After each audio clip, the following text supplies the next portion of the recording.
Hello friends, welcome to my YouTube channel. ನಾನಿವತ್ತು ಬೇಳೆ ಒಬ್ಬಟ್ಟನ್ನು ಮಾಡ್ತಾ ಇದ್ದೇನೆ. ತೊಗರಿಬೇಳೆ ಹೋಳಿಗೆಯನ್ನು ಮಾಡ್ತಾ ಇದ್ದೇನೆ. ಇದಕ್ಕೆ ನಾನು ಬೇಳೆಯನ್ನು ಯಾವುದೇ ರೀತಿಯಾಗಿ ರುಬ್ಬದೆ ಮಾಡ್ತಾ ಇದ್ದೇನೆ. ಮತ್ತು ಇದಕ್ಕೆ ನಾನು ಒಂದೇ ಒಂದು ಸಣ್ಣ ಕಪ್ಪು ಚಪಾತಿ ಹಿಟ್ಟು, ಗೋಧಿ ಹಿಟ್ಟನ್ನು ತಗೊಂಡು ಹೋಳಿಗೆಯನ್ನು ಸುಲಭವಾಗಿ ಹೇಗೆ ಮಾಡುವುದಂತ ಹೇಳ್ಬಿಟ್ಟು ತೋರಿಸ್ಕೊಡ್ತಾ ಇದ್ದೇನೆ. ತುಂಬ ಚೆನ್ನಾಗಿ ಬರುತ್ತೆ. ಅದಕ್ಕೆ ನಾನಿಲ್ಲಿ 1 ಕಪ್ಪಿನಷ್ಟು ಮೈದಾ ಹಿಟ್ಟನ್ನು ತಗೊಂಡಿದ್ದೇನೆ. ಇದಕ್ಕೆ ನಾನಿಲ್ಲಿ ಸ್ವಲ್ಪ ಉಪ್ಪು ಹಾಕಿ ಮತ್ತು ಸ್ವಲ್ಪ ಅರಿಶಿನ ಹಾಕಿಬಿಟ್ಟು ಚೆನ್ನಾಗಿ ಇದನ್ನೀಗ ಮಿಕ್ಸ್ ಮಾಡಬೇಕು. ಇದಕ್ಕೆ ನಾನು ನೀರು ಹಾಕ್ತಿದ್ದೇನೆ. ಸ್ವಲ್ಪನೇ ನೋಡಿಬಿಟ್ಟು ಇದಕ್ಕೆ ನೀರು ಹಾಕಬೇಕು. ಒಮ್ಮೆಲೆ ನೀರು ಹಾಕಬಾರ್ದು. ಸ್ವಲ್ಪನೇ ನೋಡಿಬಿಟ್ಟು ನೀರು ಹಾಕಿ ಮಿಕ್ಸ್ ಮಾಡ್ತಾ ಇರಬೇಕು. ಸ್ವಲ್ಪ ಚಪಾತಿ ಹಿಟ್ಟಿಗಿಂತ ಸ್ವಲ್ಪ ಸ್ಮೂತಾಗಿ ಮಾಡಬೇಕು ಇದನ್ನು.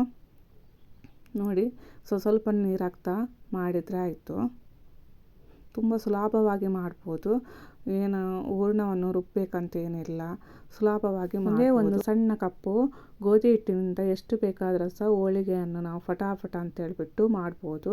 ಈಗ ನೋಡಿ, ನಾನು ಇಲ್ಲಿ ಹಿಟ್ಟನ್ನು ಎಲ್ಲ ನಾದಿಬಿಟ್ಟಿದ್ದೇನೆ. ಇದಕ್ಕೆ ನಾನು ಸ್ವಲ್ಪ ಎಣ್ಣೆ ಹಚ್ಚಿಬಿಟ್ಟು ಇದನ್ನು ಒಂದು 2-3 ಗಂಟೆ ನೆನೆಯಲು ಬಿಡಬೇಕು.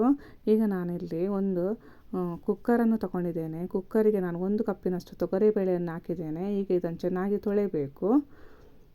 ಈಗ ನಾನು ತೊಳೆದು ತಂದಿದ್ದೇನೆ. ನೋಡಿ, ಯಾವಾಗಲೂ ಟ್ರೆಡಿಷ್ನಲಿ ಮಾಡುವಾಗ ತೊಗರಿಬೇಳೆಯನ್ನು ಓಪನ್ ಪಾತ್ರೆಯಲ್ಲಿ ಬೇಯಿಸ್ತಾರೆ. ನಾನಿಲ್ಲಿ ಕುಕ್ಕರಲ್ಲಿ ಬೇಯಿಸ್ತಾ ಇದ್ದೇನೆ. ಇದಕ್ಕೆ ನಾನು 1.5 ಲೀಟರಷ್ಟು ನೀರು ತಗೊಂಡಿದ್ದೇನೆ.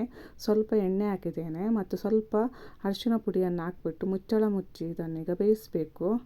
ಈಗ ನೋಡಿ, ನಾನು ಹೈ ಫ್ಲೇಮಲ್ಲಿ ಇದನ್ನು ಬೇಯಿಸ್ತೇನೆ. ಒಂದೇ ಒಂದು ವಿಸಿಲ್ ತೆಗೆದರೆ ಸಾಕಾಗುತ್ತೆ. ಇದಕ್ಕೆ ನಾನಿಲ್ಲಿ ಒಂದೇ ಒಂದು ವಿಸಿಲನ್ನು ತೆಗೆದಿದ್ದೇನೆ.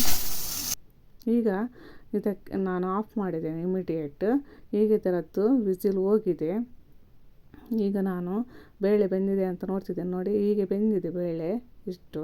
ಈಗ ನಾನು ಇಲ್ಲಿ ಇದನ್ನು ಹೂರಣ ಮತ್ತು ಬೇಳೆ ಮತ್ತು ಅದರ ನೀರನ್ನು ಸಪ್ರೇಟ್ ಮಾಡಬೇಕು. ಅದಕ್ಕೆ ಇಲ್ಲೊಂದು ಸಪ್ರೇಟರನ್ನು ತಗೊಂಡಿದ್ದೇನೆ. ಇದರ ಅಡಿಯಲ್ಲಿ ಒಂದು ಪಾತ್ರೆ ಇಟ್ಟಿದ್ದೇನೆ. ಈ ರೀತಿಯಾಗಿ ಎಲ್ಲ ಬೇಳೆಯನ್ನು ಹಾಕಬೇಕು. ಈಗ ನೋಡಿ, ನೀರೆಲ್ಲ ಇದರಲ್ಲಿ ಹೋಗಬೇಕು. ಈಗ ಇದನ್ನು ಮುಚ್ಚಳ ಮುಚ್ಚಿ ನೀರು ಬಸಿಯುವ ತನಕ ಇದನ್ನು ಇಡಬೇಕು. ಈಗ ಇದು ನೀರು ಬಸಿದಿದೆ, ಚೆನ್ನಾಗಿ ಹೋಗಿದೆ ಎಲ್ಲ ನೀರು ಸಹ. ಈಗ ಇದನ್ನು ಒಂದು ಬಾಣಲಿಗೆ ಹಾಕ್ತಾ ಇದ್ದೇನೆ ನಾನು. ಎಲ್ಲ ಬೇಳೆಯನ್ನು ಸಹ ಬಾಣಲಿಗೆ ಹಾಕ್ಬಿಟ್ಟು, ನಾವು 1 ಕಪ್ಪು ಬೇಳೆ ತಗೊಂಡಿದ್ದೆ, ಅದಕ್ಕೆ 1 ಕಪ್ಪಿನಷ್ಟು ಬೆಲ್ಲ ತಗೊಳ್ಬೇಕು. ಆವಾಗ ಒಬ್ಬಟ್ಟು ಚೆನ್ನಾಗಿ ಬರುತ್ತೆ. ಈಗ ನಾನೊಂದು ಸ್ಮ್ಯಾಶರ್ ತಗೊಂಡಿದ್ದೇನೆ. ಇದನ್ನು ಚೆನ್ನಾಗಿ ಸ್ಮ್ಯಾಶ್ ಮಾಡಬೇಕು. ಈ ರೀತಿಯಾಗಿ ಬೆಲ್ಲ ಮತ್ತು ಬೇಳೆ ಮಿಕ್ಸ್ ಆಗುತ್ತೆ. ಮತ್ತು ಇದನ್ನು ನಾನೀಗ ಒಲೆ ಮೇಲೆ ಇಟ್ಬಿಟ್ಟು ಇನ್ನೊಂದು ಸಲ ಸ್ಮ್ಯಾಶ್ ಮಾಡ್ತೇನೆ. ಚೆನ್ನಾಗಿ ಸ್ಮ್ಯಾಶ್ ಮಾಡಿಬಿಟ್ಟು ಆದಮೇಲೆ ಇದು ಕುದಲಿಕ್ಕೆ ಸ್ಟಾರ್ಟ್ ಆಗಿದೆ. ಈಗ ಇದನ್ನು ಚೆನ್ನಾಗಿ ಮಿಕ್ಸ್ ಮಾಡ್ತಾ ಇರಬೇಕು. ಮಿಕ್ಸ್ ಮಾಡಿ ಇದು ಗಟ್ಟಿ ಆಗುವ ತನಕ ಇದನ್ನು ಮಿಕ್ಸ್ ಮಾಡಬೇಕು. ಈಗ ಗಟ್ಟಿ ಆಗ್ತಾ ಬಂದಿದೆ. ಈಗ ಇದಕ್ಕೆ ನಾನು ಏಲಕ್ಕಿ ಪುಡಿಯನ್ನು ಹಾಕ್ತಾ ಇದ್ದೇನೆ. ಏಲಕ್ಕಿ ಪುಡಿಯನ್ನು ಹಾಕಿಬಿಟ್ಟು ಒಂದು ಸಲ ಮಿಕ್ಸ್ ಮಾಡಬೇಕು. ಇದು ಆಲ್ಮೋಸ್ಟ್ ಈಗ ಗಟ್ಟಿಯಾಗಿದೆ. ಈಗ ನೋಡಿ, ಇದು ಗಟ್ಟಿಯಾಗಿದೆ. ಈಗ ಇದನ್ನು ತಣ್ಣಗಾಗಲು ಬಿಡ್ತಾ ಇದ್ದೇನೆ. ಇದು ತಣ್ಣಗಾಗಿದೆ. ಈಗ ಇದನ್ನು ಉಂಡೆ ಮಾಡಬೇಕು ಒಂದೊಂದೇ. ನೋಡಿ, ಈ ರೀತಿಯಾಗಿ ಉಂಡೆ ಮಾಡಬೇಕು. ನಾನೀಗ ಎಲ್ಲವನ್ನು ಸಹ ಉಂಡೆ ಮಾಡಿಟ್ಟಿದ್ದೇನೆ. ಈಗ ಒಂದು ಸಣ್ಣ ಕಪ್ಪಿನಲ್ಲಿ ನಾನು ಗೋಧಿ ಹಿಟ್ಟನ್ನು ತಗೊಂಡಿದ್ದೇನೆ. ಈ ಗೋಧಿ ಹಿಟ್ಟಿನಿಂದ ಹೇಗೆ ಹೋಳಿಗೆ ಮಾಡೋದು ಅಂತ ಹೇಳ್ಬಿಟ್ಟು ತೋರಿಸ್ಕೊಡ್ತಿದ್ದೇನೆ. ಈಗ ನಮ್ಮದು ಕಣ್ಕಾಯಿ ಏನಿದೆ ಅದು ಈ ರೀತಿಯಾಗಿದೆ. ಇದನ್ನು ಈಗ ತೆಗೆದು ಸೈಡಿಗೆ ಇಡಬೇಕು. ಒಂದು ಸಣ್ಣ ಪಾತ್ರೆಯಲ್ಲಿ ಎಣ್ಣೆ ತಗೊಂಡ್ಬಿಟ್ಟು ಕೈಗೆಲ್ಲ ಒರೆಸ್ಬೇಕು. ಈಗ ಮೈದಾ ಹಿಟ್ಟನ್ನು ತಗೊಂಡ್ಬಿಟ್ಟು ಸಣ್ಣ ಉಂಡೆ ತಗೊಂಡು ಇದನ್ನೀಗ ಚೆನ್ನಾಗಿ ಉಂಡೆ ಥರ ಮಾಡಿಬಿಟ್ಟು ಇದನ್ನು ಸ್ವಲ್ಪ ಅಗಲ ಮಾಡಬೇಕು. ಈ ರೀತಿಯಾಗಿ ಈಗ ಇದಕ್ಕೆ ನಾವು ಬೇಳೆಯನ್ನು ಹೂರಣ ಏನಿದೆ ಅದನ್ನು ಇಡಬೇಕು. ಇದನ್ನೀಗ ಒಂದು ಸಲ ಹೀಗೆ ಸ್ಮೂತ್ ಮಾಡಬೇಕು, ರೌಂಡ್ ಮಾಡಬೇಕು. ಈಗ ನೋಡಿ, ಈ ರೀತಿಯಾಗಿ ನಾವು ಹೂರಣವನ್ನು ಇದರ ಒಳಗಡೆ ಇಟ್ಬಿಟ್ಟು ಈ ರೀತಿಯಾಗಿ ಮುಚ್ಚಬೇಕು. ಯಾವುದೇ ರೀತಿಯಲ್ಲಿ ಇದು ಓಪನ್ ಆಗಬಾರ್ದು. ಓಪನ್ ಆದರೆ ಎಲ್ಲ ಹೂರಣ ಹೊರಗೆ ಬರುತ್ತೆ. ಈಗ ಇದಕ್ಕೆ ಸ್ವಲ್ಪ ಗೋಧಿ ಹಿಟ್ಟು ಮಿಕ್ಸ್ ಮಾಡಿಬಿಟ್ಟು ಇದನ್ನು ಸಹ ಉಲ್ಟಾ ಮಾಡಿಬಿಟ್ಟು ಈಗ ಇದನ್ನು ಸ್ಮೂತಾಗಿ ಇದನ್ನೀಗ ಲಟ್ಟಿಸಬೇಕು. ನೋಡಿ, ಈ ರೀತಿಯಾಗಿ ಲಟ್ಟಿಸಬೇಕು.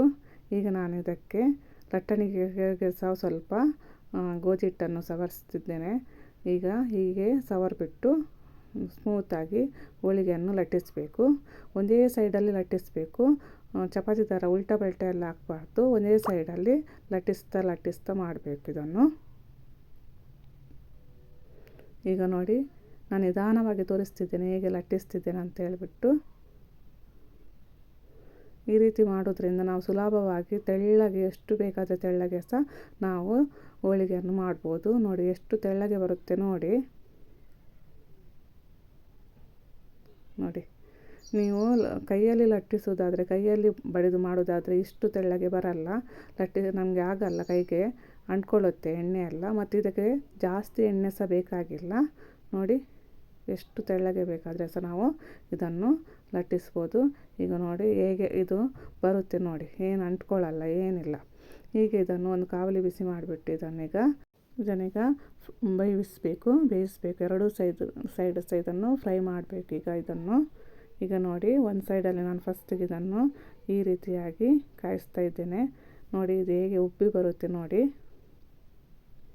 ನೋಡಿ ಉಬ್ತಾ ಇದೆ ಇದು. ಈಗ ಒಂದು ಸೈಡ್ ಆಗಿದೆ, ಉಬ್ಬಿ ಬಂದಿದೆ. ಎರಡನೇ ಈಗ ಉಲ್ಟಾಕ್ತಿದ್ದೇನೆ. ನೋಡಿ ಎಷ್ಟು ಚೆನ್ನಾಗಿ ಬಂದಿದೆ ನೋಡಿ. ಇದಕ್ಕೆ ಮೇಲೆ ಎಣ್ಣೆ ಹಾಕಬೇಕು, ಇಲ್ಲಾಂದರೆ ತುಪ್ಪ ಸಹ ಹಾಕ್ಬೋದು. ನನ್ನ ವಿಡಿಯೋ ಇಷ್ಟ ಆಗಿದ್ದರೆ ಲೈಕ್ ಮಾಡಿ, ಶೇರ್ ಮಾಡಿ, ಸಬ್ಸ್ಕ್ರೈಬ್ ಮಾಡಿ. ಇದೀಗ ಆಗಿದೆ, ಇದನ್ನೀಗ ತೆಗಿತಾ ಇದ್ದೇನೆ. ಅದೇ ರೀತಿ ಇನ್ನೊಂದನ್ನು ಸಹ ಮಾಡ್ತಾ ಇದ್ದೇನೆ. ಫಸ್ಟಿಗೆ ನಾನಿಲ್ಲಿ ಮೈದಾ ಹಿಟ್ಟನ್ನು ತಗೊಂಡ್ಬಿಟ್ಟು ಹೂರ್ಣ ಹಾಕ್ಬಿಟ್ಟು ಇದನ್ನು ಮುಚ್ಚಿಬಿಟ್ಟು ನೋಡಿ ನಿಧಾನವಾಗಿ ಈ ರೀತಿಯಾಗಿ ಮುಚ್ಚಬೇಕು. ಈಗ ಇದನ್ನು ನಿಧಾನವಾಗಿ ಲಟ್ಟಿಸಬೇಕು. ಈ ರೀತಿ ಮಾಡೋದ್ರಿಂದ ಹೋಳಿಗೆ ತುಂಬ ತೆಳ್ಳಗೆ ಬರುತ್ತೆ, ತಿನ್ನಲಿಕ್ಕೆ ಸಹ ತುಂಬ ಟೇಸ್ಟಿಯಾಗಿರುತ್ತೆ. ನಾನಿಲ್ಲಿ ತೆಂಗಿನಕಾಯಿ ಯೂಸ್ ಮಾಡಲಿಲ್ಲ, ಬೆಲ್ಲವನ್ನೇ ಯೂಸ್ ಮಾಡಿದ್ದೇನೆ. ತುಂಬ ಟೇಸ್ಟಿಯಾಗಿ ಬರುತ್ತೆ ಈ ರೀತಿ ಮಾಡೋದ್ರಿಂದ. ಈ ಸಲ ಯುಗಾದಿಗೆ ಈ ರೀತಿಯಾಗಿ ಮಾಡಿ. ನೀವು ಯಾವ ರೀತಿ ಮಾಡ್ತೀರಾ ಅಂತ ಹೇಳ್ಬಿಟ್ಟು ಕಮೆಂಟ್ ಮಾಡಿ. ನನ್ನ ವಿಡಿಯೋ ಇಷ್ಟ ಆಗಿದ್ದರೆ ಲೈಕ್ ಕೊಡಿ, ನನಗೆ ಸಪೋರ್ಟ್ ಮಾಡಿ. ಇನ್ನೊಂದು ಸಾಗಿದೆ ನೋಡಿ, ಈ ರೀತಿಯಾಗಿ ಎಲ್ಲ ಹೋಳಿಗೆಯನ್ನು ಸಹ ಮಾಡಬೇಕು. ಈಗ ಎಲ್ಲ ಹೋಳಿಗೆ ರೆಡಿ ಆಗಿದೆ, ಎಷ್ಟು ಚೆನ್ನಾಗಿ ಬಂದಿದೆ ನೋಡಿ. Thank you.